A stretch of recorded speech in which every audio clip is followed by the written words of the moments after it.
Assalamu alaikum to all of you. Today our topic is origin of economics and meaning of economics. इससे पहले हमने ये पहले lecture में पढ़ा था, लेकिन उस टाइम हमने ये ऑनलाइन दिया था, तो कुछ बच्चों ने इंसिस्ट किया कि हमें ये रिपीट करो. उस टाइम आधे बच्चे एब्सेंट थे, तो आज मैं ये इसीलिए रिपीट कर रही हूँ. तो डियर स्टूडेंट्स, इससे पहले हम इस चैप्टर को स्टार्ट करें. Let us have a brief introduction about the subject and its origin. यानी हम पहले इंट्रोडक्शन देंगे कि कहाँ से आया ये, क्या डेफिनेशन है इसकी, ओरिजिन क्या है इसका, पहले हम यही देखेंगे. देखिए, जे&के की इकोनॉमी को समझने से पहले ये समझना होगा कि इकोनॉमिक्स किससे कहते हैं और आया कहां से है, किस तरीके से ये स्टूडेंट्स के लिए फायदेमंद है ये सब्जेक्ट. पहले हम यही जानने की कोशिश करेंगे. सबसे पहले हम बात करेंगे ओरिजिन ऑफ इकोनॉमिक्स, यानी ये कहां से आया, पहले हम इसी की बात करेंगे.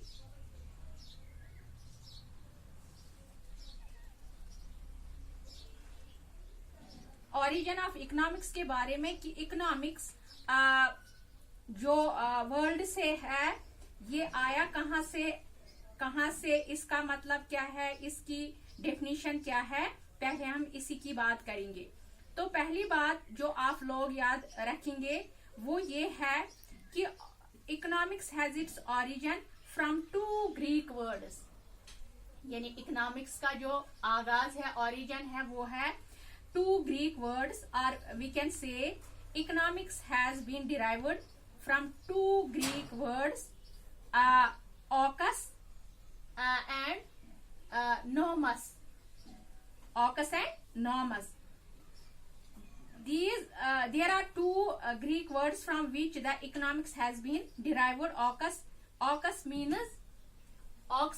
household, and nomos means management. So simply economics means household management. This is the origin of economics. आप लोगों ने याद रखा क्या, यानी जो इकोनॉमिक्स वर्ड है ये 2 Greeks derived from 2 Greek words. One is ocus and another is nomos. Ocus means household and nomos means management. In other words, we can say economics means management. So simply economics means house hold management, यानी economics का meaning क्या है, house hold management. This is the origin of economics. Now अब हम देखेंगे कि what is economics. यानी origin तो हमने देखा है कि ये 2 ग्रीक वर्ड्स का बना हुआ है. अब हम देखेंगे इसका मीनिंग क्या है, इसकी डेफिनेशन क्या है as a subject. What is economics, what is the definition of economics as a subject. अब सब्जेक्ट इकोनॉमिक्स क्या है, इसकी डेफिनेशन क्या है. Let us have a very easy definition of economics. Economics की सिंपल सी डेफिनेशन मैं आपके सामने पेश करती हूँ. यानी economics is actually the science of using scarce resources for producing goods and services. ये क्या है, इसका मतलब क्या है. यानी इकोनॉमिक्स वो सब्जेक्ट है जो हमें इंफॉर्मेशन देता है, जो हमें सिखाता है कि कैसे लिमिटेड रिसोर्सेज को इस्तेमाल करके गुड्स या लिमिटेड रिसोर्सेज को इस्तेमाल करके गुड्स और सर्विसेज को हासिल किया जाता है. इसको समझने के लिए एक बहुत ही आसान एग्जाम्पल मैं आपको देती हूँ. मैं आपको ये अंडरस्टैंड करने के लिए एक सिंपल सी एग्जाम्पल दूंगी, ताकि इंशाल्लाह आपके जहनों में बड़ी आसानी से ये बात आपके जहनों में घुस जाए कि इकोनॉमिक्स क्या है. मैं आपको एक सिंपल सी डेफिनेशन इसके लिए बताऊंगी. देखिए, हम लोगों ने डेफिनेशन में देखा कि इकोनॉमिक्स की डेफिनेशन है science of using scarce resources for producing goods and services, जो हमने अभी ये इसकी डेफिनेशन दी है। इसकी एग्जाम्पल आप ऐसे समझे कि एक फैमिली हेड है, यानी मैं आपको समझाऊंगी कि कैसे, किसको कहते हैं इकोनॉमिक्स, किसको कहते हैं, इसकी डेफिनेशन क्या है। सिंपल सी डेफिनेशन मैं आपको दूंगी। देखो, एक फैमिली हेड है, एक वो है मगर गवर्नमेंट एम्प्लॉय। फैमिली हेड वो समझे एक टीचर, यानी जो फैमिली हेड है वो गवर्नमेंट एम्प्लॉय है और वो उसका जो प्रोफेशन है, उसकी जो ऑक्यूपेशन है वो एक टीचर है। ये हम एग्जाम्पल दे रहे हैं आपको समझने के लिए। इसकी सैलरी समझो 10,000 है। कितना? 10,000 है फॉर एग्जाम्पल।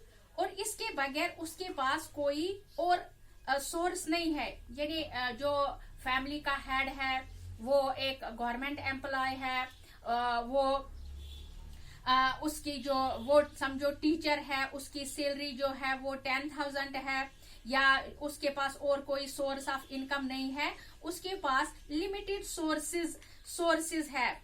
लिमिटेड सोर्सेज क्या है? Which he got from the government, यानी उसकी सिर्फ तनख्वाह ही है, बाकी उसके पास कोई सोर्स नहीं है। इस 10,000 में इसको फैमिली के सारे नीड्स फुलफिल करनी है। अपने बच्चों की तालीम की फीस भी इन ही 10,000 में से देनी है। अपने घर का जो राशन वगैरह वो भी इन ही पैसों से गुजारना है। घर के सारे अखराजात जो है, घर के सारे जो ये इसकी लाइबिलिटीज है, इन ही 10,000 में से निकालने हैं।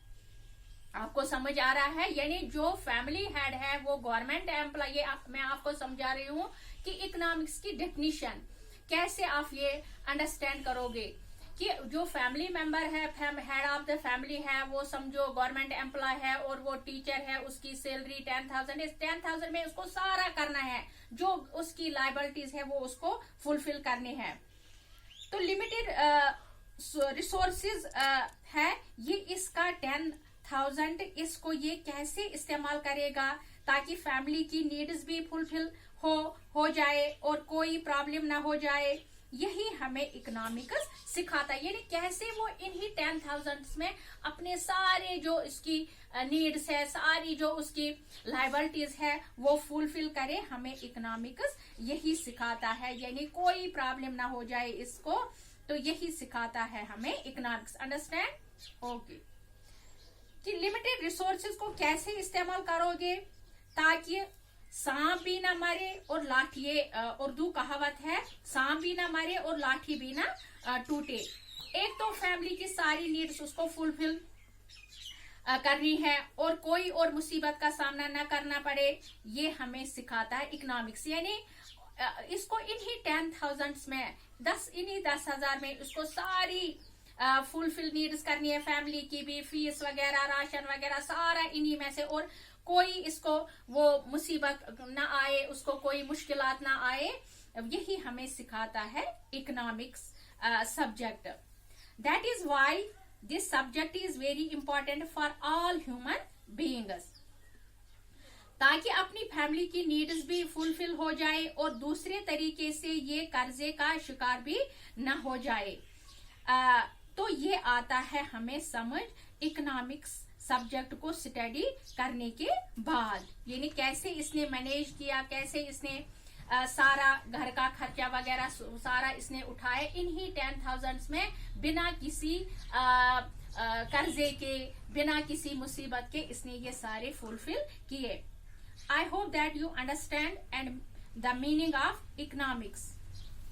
मेरे ख्याल से आपको समझ आया होगा। इंशाल्लाह कल पढ़ेंगे हम इकोनॉमी, यानी आज हमने पढ़ा origin of economics and meaning of economics. कल हम इंशाल्लाह पढ़ेंगे economy, what is economy. Thank you.